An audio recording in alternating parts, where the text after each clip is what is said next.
અમારા નર્સિંગ સ્ટાફે વિશ્વ સ્તનપાન સપ્તાહ નિમિત્તે બહુ જ સરસ મજાના મેસેજ આપ્યા છે. મિત્રો, આખી દુનિયામાં ઓગસ્ટ મહિનાનું પહેલું અઠવાડિયું એ વિશ્વ સ્તનપાન સપ્તાહ એટલે કે વર્લ્ડ બ્રેસ્ટ ફીડિંગ વીક તરીકે ઉજવાય છે. બ્રેસ્ટ ફીડિંગ એ માત્ર પોષણ જ નથી, પરંતુ એક પ્રેમભર્યું વરદાન છે જે બાળકને જીવનભર મજબૂત બનાવે છે.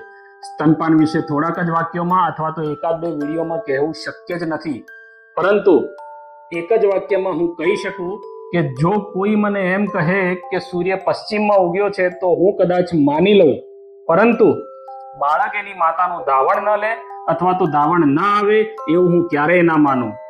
વર્લ્ડ બ્રેસ્ટ ફીડિંગ વીક નિમિત્તે હું ડૉક્ટર રોનક પટેલ, ન્યૂબોર્ન સ્પેશિયાલિસ્ટ, ફક્ત એક જ સંદેશ આપવા માંગુ છું કે પ્રથમ 6 મહિના સુધી બાળકને ફક્ત અને ફક્ત સ્તનપાન કરાવો અને લાંબા સમય સુધી ધાવણ આપી માતૃત્વની પૂર્ણતાનો આનંદ મેળવો અને બાળકની શારીરિક અને માનસિક બુદ્ધિ પ્રતિભાના વિકાસમાં સહયોગી બનો. આભાર.